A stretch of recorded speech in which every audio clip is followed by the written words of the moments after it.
La mañana retomamos ampliación de noticias y nos acompaña ahora nuestro siguiente invitado, el ex procurador ad hoc del caso Fujimori Montesinos, Antonio Maldonado. Doctor, gracias por acompañarnos esta mañana. Vamos en la línea de lo que veníamos conversando con el almirante Cueto. El tema que hoy preocupa a los peruanos es el de la inseguridad. Y por lejos, el otro día teníamos aquí la suerte de contar con un estudio sobre la preocupación de los limeños en particular y ver cómo problemas que antaño ocupaban los primeros lugares como la limpieza de la ciudad o el problema del caos en el transporte público iban cediendo espacio por largo para la inseguridad ciudadana, que se distancia, ¿no? Y que es, si no me equivoco, entre el 70-80% de la mayoría de los que se consultó por este estudio, que decían, bueno, la inseguridad es lo que más nos está preocupando. Todos los días vemos que, como si fuera normal, se detonan granadas, se dejan explosivos en la puerta de bodegas, de colegios, ¿no? Se ataca a los ómnibus o colectivos de transporte y ahora se habla de una solución drástica desde el Congreso con una iniciativa que propondría una ley de terrorismo urbano. ¿Cuál es su primera lectura sobre el marco legal? Si es que el marco legal que tenemos actualmente es el adecuado para poder aplicar y encontrar una solución, o si se requiere hacer ajustes como el que se propone, por ejemplo, respecto a este delito en particular, esta tipificación de terrorismo urbano. Considero que el marco legal que tenemos en este momento fundamentalmente es adecuado. Por supuesto que se requieren ajustes y correcciones, pero siempre en el espíritu de fortalecer el Estado de Derecho y no debilitarlo. Un planteamiento como este es un planteamiento que no busca ese propósito desde mi punto de vista, sino todo lo contrario. Lo que va a traer son más problemas. En primer lugar, va a traer un problema de arbitrariedad en la imposición de la ley. Por ejemplo, nada nos asegura que el día de mañana, ante un gobierno extremadamente débil y deslegitimado y un Congreso igual, esta ley no se use para reprimir la protesta ciudadana. En general, este tipo de normas, terrorismo urbano, etcétera, inclusive la que originalmente se promulgó el 9 de mayo del año 1992, la 25.475, durante el régimen de Fujimori, adolecen de un problema en la construcción de lo que se conoce como la tipicidad. Son normas generalmente amplias, ambiguas, que dan cabida para todo. Y el hecho cierto es que, en efecto, así ocurrió. Por supuesto, en la época de Fujimori hubo culpables del delito de terrorismo, pero otras miles de personas fueron también sometidas a procesos de jueces sin rostro, procesos militares, y fueron condenadas injustamente. De tal manera que esta es una respuesta, una suerte de respuesta que en realidad quisiéramos que tuviera ese propósito, pero no cumple ese propósito. Es decir, la magia no funciona para resolver los problemas del país. Y esa es una norma de efecto mágico, de efecto metafísico. Es decir, creemos que al promulgar una norma de esta naturaleza vamos a conseguir inmediatamente un cambio en la realidad. Y eso no es así, no va a ser así, no va a ocurrir así. En primer lugar, porque no está sustentada en ningún diagnóstico. Por supuesto, el que usted me citaba, que refleja una preocupación legítima y correcta y objetiva de la ciudadanía frente a lo que estamos viviendo. Eso negarlo sería totalmente absurdo. Yo me refiero a un diagnóstico técnico. Por ejemplo, como le comentaba a su colega, don Fernando Carvalho, en el año 2007, en el contexto de la mayor crisis de inseguridad ciudadana en El Salvador, un grupo de juristas nacionales de la Sala de lo Constitucional, liderada por el magistrado de la Sala Constitucional, Silde Blanco, hizo un estudio sobre las causas y los impedimentos y los obstáculos en ese país en el ámbito policial, fiscal y judicial para la lucha contra la impunidad. El informe fue de tal naturaleza, tal rigor técnico, que dejó desnudo al gobierno y eso causó una serie de problemas, negaciones, etcétera. Lo que quiero decirles es que en primer lugar no tenemos ese diagnóstico. Entonces estamos sacando cartas bajo la manga, estamos creyendo que eso puede resolver los problemas, estamos ampliando los conceptos de culpabilidad hasta el nivel, digamos, de la época en que las brujas eran perseguidas. Ahí puede puede caer todo y realmente no creo que sea una medida eficaz y necesaria. Es un problema complejo, exige medidas complejas. Todas estas medidas pueden y deben adoptarse en el marco de un Estado democrático, constitucional de derecho. Tenemos todo para hacerlo. ¿Qué es lo que está fallando? Lo que está fallando es la capacidad operativa del Estado para actuar eficazmente. De tal manera que yo creo que el problema está por ahí y no por un cambio normativo de esta naturaleza. ¿Dónde ve usted esta falla en la capacidad operativa? ¿Qué nos falta? Mire, falta, por ejemplo, reforzar las capacidades de investigación eficaz y de inteligencia operativa en sede policial. Este grupo que ha sido desarticulado por el gobierno de la señora Boluarte, este grupo de policías especiales liderado por el coronel Colchado, era un grupo cuyas características merecían ser replicado en el ámbito de la inseguridad ciudadana. Se observa también en los operativos. La policía a veces actúa con un cierto nivel de inteligencia. Lo vemos, por ejemplo, en el operativo del famoso delincuente venezolano que fue abatido, que estaba acompañado por Maldito Cris. El maldito Cris. En ese operativo terminaron 5 policías heridos, 3 de ellos en UCI. Cuando este señor, el maldito Cris, estaba acompañado por otros 3 compatriotas suyos, los que quedaron indemnes, incólumes. O lo que pasó con esta intervención policial en San Borja, que dejó muy mal herido a un policía. Es decir, la policía puede hacer uso efectivo y legítimo de sus armas, y no lo hace. Es decir, la ecuación en el terreno de la batalla debía ser no 5 policías heridos, sino lo contrario. Y esto en el ámbito del pleno respeto de los derechos humanos. Hay otra serie de medidas que en el plano político legislativo podrían hacerse. Por ejemplo, el Congreso debería tener la delicadeza de revisar el informe sobre seguridad ciudadana y derechos humanos que hizo la Comisión Interamericana de Derechos Humanos en el año 2009 y actualizarlo. Es decir, hacer no solo una iniciativa peruana, sino convocar a los demás gobiernos en la región. Ya vemos los problemas que enfrenta Chile para desarticular la red de tren de Aragua.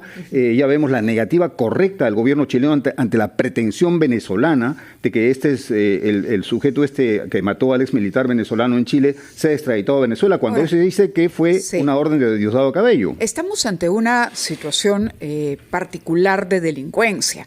No estamos hablando aquí de que haya que enfrentar raqueteros, carteristas, no. Estamos hablando de sicariato, de mafias que se disputan zonas, ¿no? Que han ya parcelado cada uno y se consideran dueños de los, como si fuesen mercados, ¿no? Es más, se dice que lo ocurrido en Trujillo obedece precisamente al enfrentamiento de 2 bandas, pero más que bandas son organizaciones criminales, ¿no? Que tienen muchos recursos económicos que provienen de otras actividades. Y finalmente se expresa esto, la cara, la superficie, lo que vemos son estos atentados que tiñen de sangre las calles de la ciudad. Hay una contradicción que también se percibe. Este es un congreso, aquí está el comunicado firmado por el señor Salguana, que habla de hacer mesas de trabajo multisectorial con el Poder Judicial, el Ministerio Público, la Policía, el Ministerio de Justicia, expertos en seguridad ciudadana, ¿no? Para luchar contra la delincuencia. Aprobar, por ejemplo, la creación de unidades de flagrancia, penas más severas, pero por otro lado es el mismo Congreso el que ha emitido una serie de normas que claramente, y esto ha sido destacado por especialistas en diversos medios de comunicación y de diversas tendencias ideológicas, incluso posturas políticas, que no han contribuido en nada a luchar contra esas economías ilegales que están detrás y que parece son el origen de esto que finalmente termina en enfrentamiento de sicarios en las calles. Entonces, ¿esta es una respuesta populista, diría usted, este comunicado que además ha contado o que cuenta con el aplauso del Poder Ejecutivo que ha dicho, ¿no? El señor Gustavo Adriancén ha agradecido que se anuncie esta priorización de proyecto de ley del señor Salguana para implementar la figura del terrorismo urbano?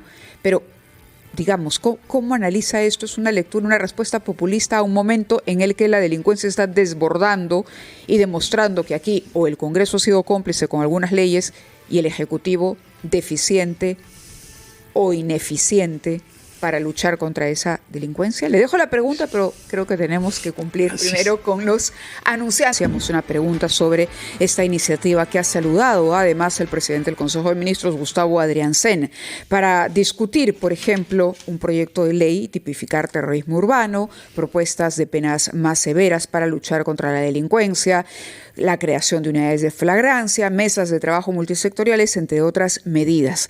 Y yo le decía, ¿qué ve él detrás? Si considera que esto, por ejemplo, esta figura de terrorismo urbano, no es precisamente un método eficiente o efectivo a la larga para poder derrotar a la delincuencia. ¿De qué se trata entonces estos saludos comunicados, mejor dicho, que se saludan mutuamente entre Ejecutivo y Congreso? No, claramente no. La propuesta legislativa de terrorismo urbano no es una propuesta legislativa adecuada e idónea para enfrentar un grave problema como el que estamos enfrentando, como usted bien lo planteaba, integrado por acciones del crimen organizado, pero también de las bandas organizadas.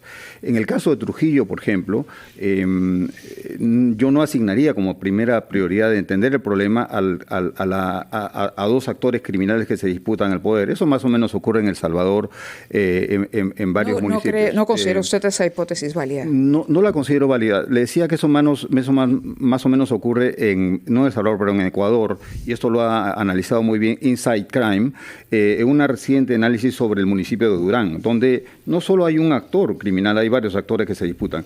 Yo creo que la razón central en Trujillo es atribuible al gobierno regional de Trujillo, al señor Acuña y a su partido. La prueba más clara de su falta de liderazgo político, de su responsabilidad enorme en no dar cuentas de este resultado, es el principal problema, yo creo.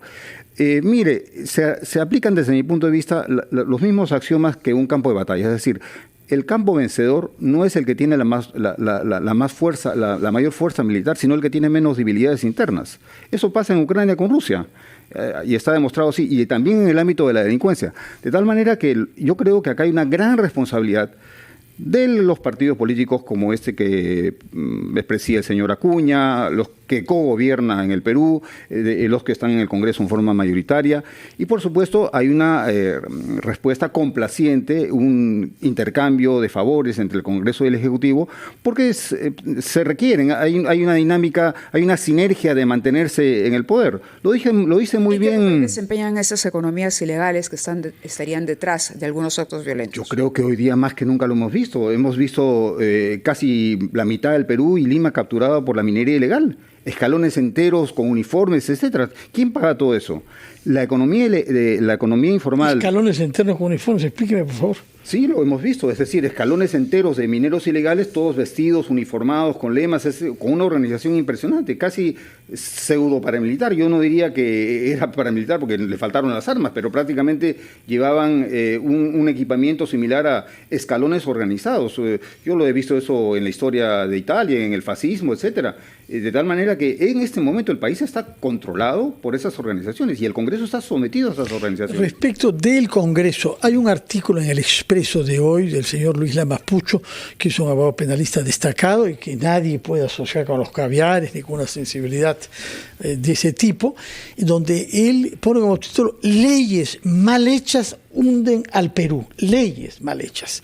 Ahora, usted decía que se trata sobre todo de un problema de capacidad operativa, pero el señor Lamas Pucho subraya que las leyes mal hechas están atando de manos al Estado. ¿Cuál es su opinión sobre esas leyes mal hechas? ¿Cuáles son, según usted? Sí, reiterando el concepto de que ese es un tema complejo, que tiene muchos componentes, uno de los cuales es la capacidad operativa, pero otros, sin duda algunas, son las leyes.